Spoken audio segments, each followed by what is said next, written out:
जी, हमारी भारतीय जनता पार्टी की नेत्री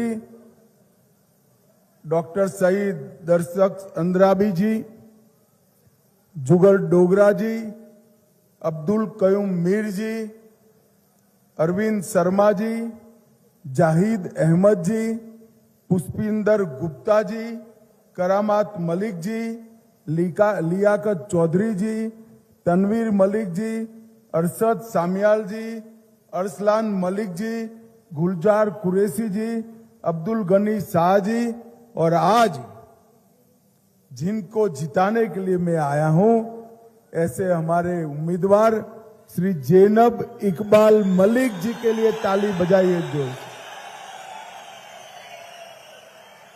सबसे पहले मैं थाना मंडी की इस पवित्र भूमि को प्रणाम कर कर मेरे बात की शुरुआत करता हूं। भाइयों बहनों, जम्मू कश्मीर में जब मैं आता हूं तब जम्मू कश्मीर के लोग मुझे कई बार कहते हैं कि सेना और सुरक्षा बल हमारी और देश की सुरक्षा करते हैं, मगर आप कभी भी जम्मू कश्मीर से गुजरात चले जाइए, महाराष्ट्र चले जाइए, उत्तर प्रदेश चले जाइए, बंगाल बिहार चले जाएंगे, वो कहेंगे कि गुर्जर बकरवाल और पहाड़ी लोग देश की सुरक्षा कर रहे हैं, देश को बचाने का काम कर रहे हैं। सन 47 की लड़ाई हो, 65 की हो, 71 की हो या दहशतगर्दी के सामने लड़ाई हो, हर लड़ाई को यहां के पहाड़ी भाइयों बहनों ने, गुर्जर बकरवाल भाइयों बहनों ने गोलियों को अपने सीने पर झेलने का काम किया है और इस देश को और हमारे जम्मू कश्मीर में अमन लाने का काम आप लोगों ने किया है। पूरे देश में इस मामले में पहाड़ी क्षेत्र के लिए, गुर्जर बकरवाल भाइयों के लिए पूरे देश में एक सम्मान का भाव है, एक सम्मान का फीलिंग भी है। भाइयों बहनों, आज मैं हमारे प्रत्याशी मलिक जी के लिए आप लोगों के वोट मांगने के लिए आया हूं, समर्थन मांगने के लिए आया हूं। आप मुझे बताओ भाई, आजादी के 75 साल समाप्त हो गए, ये पूंछ, राजौरी, डोडा, इस ओर के पहाड़ी क्षेत्र का विकास जितना होना चाहिए हुआ है क्या? अरे यार जोर से बोलो, मैं दिल्ली से आया हूं, हुआ है क्या? कौन जिम्मेदार है इसके लिए? कौन जिम्मेदार है? एनसी, कांग्रेस और पीडीपी इसके लिए जिम्मेदार है। पीडीपी इसके लिए जिम्मेदार। इन्होंने हमेशा से इस क्षेत्र का विकास न हो इसके लिए चिंता करी है। पूरे जम्मू कश्मीर को और विशेषकर ये पहाड़ी क्षेत्र को, पीर पंजाल की पहाड़ियों को विकास से महरूम रखने का काम किया है। मुझे बताओ, मोदी जी प्रधानमंत्री बने उसके पहले 5 किलो चावल मुफ्त मिलता था क्या? अरे भाई जोर से बोलो, मिलता था क्या? मोदी जी प्रधानमंत्री बने उसके पहले 5 लाख तक का इलाज मुफ्त था क्या? जोर से बोलो, था क्या? मैं आज फारूक अब्दुल्ला जी को पूछना चाहता हूं कि किसने हमारे गुर्जर बकरवाल और पहाड़ी भाइयों को विकास से महरूम रखा और क्यों रखा आपने? जब हम पहाड़ी भाइयों को आरक्षण देने लगे, यहां भेद खड़ा करने के लिए उन्होंने कहा कि गुर्जरों का आरक्षण चला जाएगा। मैं आपको बताने आया हूं, यहां पर चौधरी तालिब हुसैन साहब भी मुझे मिलने आए थे मेरे घर पर। उस वक्त मैंने कहा था नौकरियों में और दाखिलों में गुर्जरों का आरक्षण 1% भी कम करे बगैर हम पहाड़ी भाइयों को आरक्षण देंगे। और आज मैं फक्र से कह रहा हूं कि नौकरियों में और तालीम में जो आरक्षण था वो गुर्जरों का जस का तस रखकर हमने पहाड़ी भाइयों को आरक्षण दिया। पहाड़ी भी खुश है और गुर्जर भी खुश है। और ये लोग कह रहे हैं कि गुर्जर और पहाड़ी बकरवाल को जो आंदोलन मिला है, आरक्षण मिला है, रिजर्वेशन मिला है, उसको हम हटा देंगे। अरे अब्दुल्ला साहब, आप और उम्र छोड़िए, आपकी चौथी पुश्त भी आ जाएगी, हम ये आरक्षण को, रिजर्वेशन को हटाने दें। मैं आज कह कर जाता हूं थाना मंडी में, भाइयों बहनों, ये आपका अधिकार है, इसको कोई नहीं छीन सकता, कोई नहीं छीन सकता। इतना ही नहीं, अभी तो आपको नौकरी में आरक्षण मिला है, आप मलिक जी को जिता दीजिए, हम प्रमोशन में भी रिजर्वेशन देंगे, प्रमोशन में भी रिजर्वेशन। आप तो संतुष्ट हो कि हमारे बच्चों को नौकरी मिल जाएगी क्लास 1 की। अरे क्लास 1 सी नौकरी से कुछ नहीं होता। इतने सालों से अन्याय हुआ है, जब तक पहाड़ी गुर्जर का बच्चा चीफ सेक्रेटरी डीजीपी नहीं बनता तब तक आपका अन्याय दूर नहीं होगा।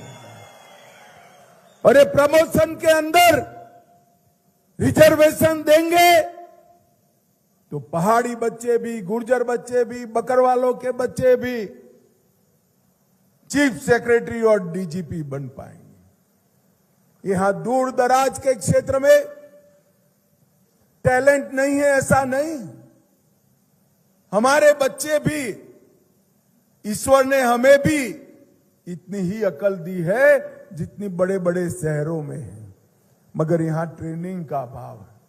मैं आज कहकर जाता हूं, कमल के निशान पर मोहर दबा दीजिए।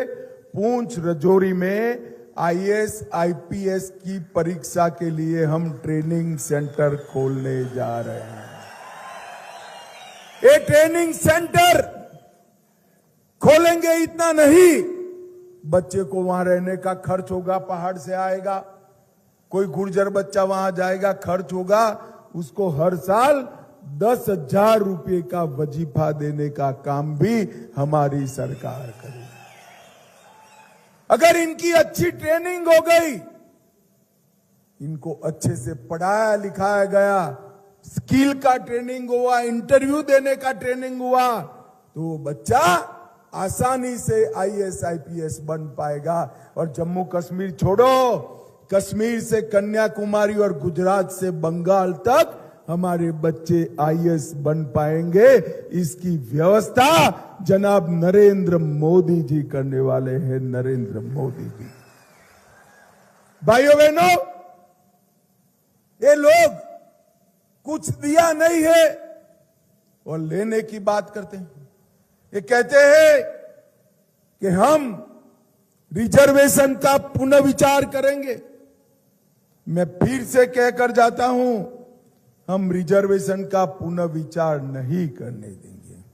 भाइयों बहनों, इस बार इस पहाड़ियों पर कमल का फूल खिलाइए। ये चुनाव 3 परिवारों का यहां शहंशाहत है, उसको खत्म करने का चुनाव। 75 साल से अब्दुल्ला परिवार, गांधी नेहरू परिवार और मुफ्ती परिवार शासन कर रहे हैं। मैं आपको पूछना चाहता हूं, आपका अधिकार नहीं है क्या? है या नहीं है? अब तक जमहूरियत को उन्होंने अपने बूटों की एड़ी के नीचे कुचल कर रखा था। मोदी जी ने आने के बाद ग्राम पंचायत के चुनाव कराए, तहसील पंचायत के चुनाव कराए, जिला पंचायत के चुनाव कराए और जम्मू कश्मीर के 30,000 हुआ आज जमहूरियत के रास्ते पर है। वहीं से आने वाले दिनों में एमएलए, एमपी और मुख्यमंत्री और मंत्री बनकर निकलेंगे, मंत्री बनकर निकलेंगे। अब तक मुझे बताइए जरा, किसने ग्राम पंचायत, ब्लॉक और डीडीसी के चुनाव रोक कर रखे? ये अब्दुल्ला परिवार ने रोक कर रखे, ये मुफ्ती परिवार ने रोक कर रखा। नरेंद्र मोदी जी ने जमहूरियत को गांव तक पहुंचाने का काम नरेंद्र मोदी जी ने किया है, नरेंद्र मोदी जी ने किया। और फारूक साहब, ये पहाड़ की वादियों में वोट मांगने तो आते हो, मगर जम्मू कश्मीर आपसे हिसाब मांग रहा है। 30 साल तक दहशतगर्दी चली, हमारे बच्चे हाथों में मशीन गन लेकर लड़ते रहे, शहीद हुए, मारे गए। पुलिस की ओर से मरे तो भी हमारे बच्चे बने और दहशतगर्दी में मरे तो भी हमारे बच्चे। कौन जिम्मेदार है इसका? 30 साल में 3000 दिन जम्मू कश्मीर बंद रहा, विकास रुक गया, एक पूरी नस्ल पढ़े लिखे बगैर की हो गई। कौन जिम्मेदार है? फारूक साहब, आप और आपका परिवार जिम्मेदार है। 90 के दशक में जब यहां दहशतगर्दी हुई, तब आप तो इंग्लैंड में ठंडे में मौज मस्ती कर रहे थे और कश्मीर का युवा रोड पर मारा जाता था। आज भी डरा रहे हैं कि पहाड़ों में फिर से दहशतगर्दी आएगी, टेररिज्म आएगा। मेरी बात सुनकर रखो भाइयों बहनों, ये नरेंद्र मोदी सरकार है। हम टेररिज्म को पहाड़ में से गाड़ कर रख देंगे, इनको नहीं पनपने देंगे। नहीं, टेररिज्म से किसी का भला नहीं हुआ है। अरे फारूक साहब, आपने बच्चों के हाथ में बंदूकें और मशीन गन पकड़ाई, मोदी जी ने किताबें और कंप्यूटर पकड़ाने का काम किया है। और मैं आज कह कर जाता हूं, हम भी बंदूक पकड़ाएंगे, हम भी मशीन गन पकड़ाएंगे, मगर दहशतगर्दी की नहीं, सुरक्षा बल और सेना में स्पेशल भर्ती अभियान कराकर नौकरी देकर पकड़ाएंगे। एक तरीका होता है युवाओं को भविष्य को सिवाना। और ये राहुल गांधी मोहब्बत की दुकान की बात करते हैं और मोहब्बत की दुकान से आतंक का फरमान कहते हैं पाकिस्तान के साथ वार्ता करो। मैं आपको बताता हूं, जब तक पाकिस्तान टेररिज्म बंद नहीं करेगा, कोई वार्ता नहीं होगी। वार्ता होगी तो मेरे पहाड़ी बच्चों के साथ होगी, पहाड़ी बच्चों के साथ। भाइयों बहनों, आज मैं कहने आया हूं, ये विनाशकारी एजेंडा से बाहर निकलना है और यहां पर डेवलपमेंट लाना है। मैं आपको कहने आया हूं भाइयों बहनों, एक कांग्रेस, अब्दुल्ला परिवार और मुफ्ती परिवार ने विकास के लिए कुछ नहीं किया। विकास के लिए अगर किसी ने किया तो नरेंद्र मोदी जी ने किया, नरेंद्र मोदी जी ने किया। हमारा ये नेशनल हाईवे 144 से पूंछ तक पहुंचाने का काम नरेंद्र मोदी जी ने किया। शहादरा शरीफ से लेकर बड़ी वेग तक रोड बनाने का काम नरेंद्र मोदी जी ने किया। मंगोटा से दरहाल तक, हाई स्कूल राजधानी से बिसामोड़ा तक और गली से शहरदरा शरीफ तक पक्की सड़क करने का काम नरेंद्र मोदी जी ने किया है।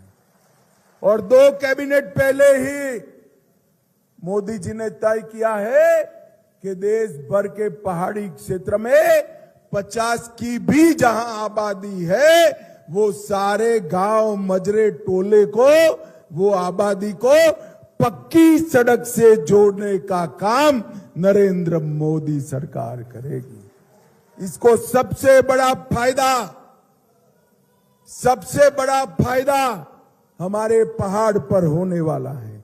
भाइयों बहनों, सोनी, सानुकोट, नाकी, तांडवल, ये सारे गांवों को पक्की सड़क में जोड़ा है और शहादरा शरीफ में बहुत जल्द ही उड़न खटोला रोपवे लगने वाला है, जिससे यहां आने वाले पर्यटकों की संख्या बढ़ जाएगी और बुजुर्ग लोग भी चद्दर चढ़ाने के लिए शहादरा शरीफ पर जा पाएंगे।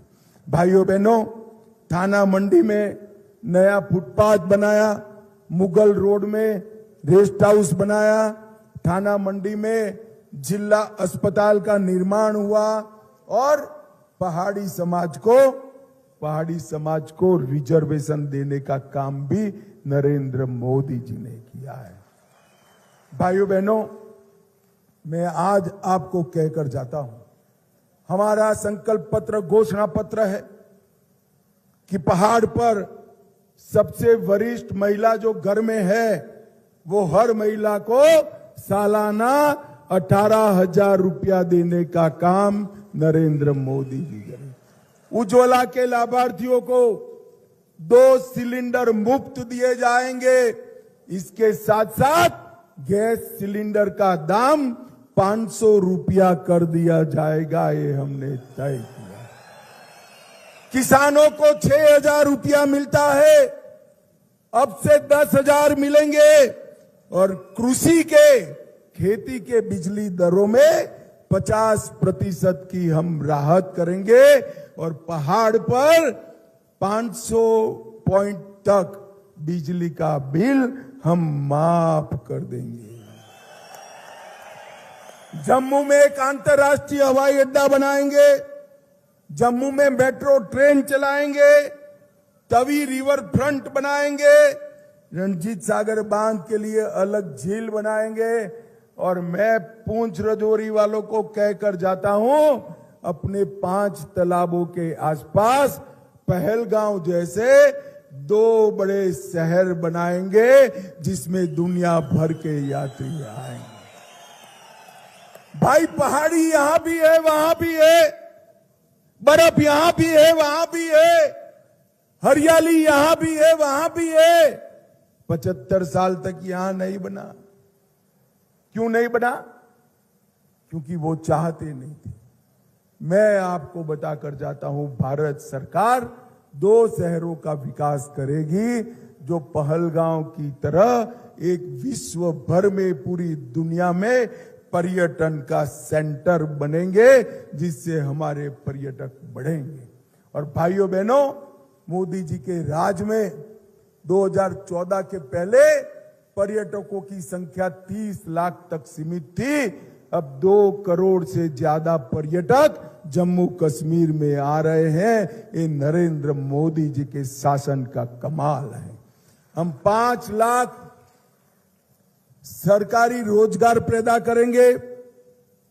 प्रगति शिक्षा योजना के तहत कॉलेज करने वाले विद्यार्थी को 3,000 सालाना देंगे। किश्तवाड़ में आयुष हर्बल पार्क, दोडा में पर्यटन उद्योग, जम्मू में आईटी हब और उधमपुर में फार्मास्यूटिकल हब बनाकर जम्मू संभाग के लिए पूंछ रजौरी सहित एक क्षेत्रीय विकास बोर्ड बनाकर समग्र क्षेत्र के विकास का हम काम करेंगे। पहाड़ पर घर बनाने के लिए 5 मरला भूमि मुफ्त में देंगे और पहाड़ियों को जो रिजर्वेशन दिया है, गुर्जरों को जो रिजर्वेशन दिया है,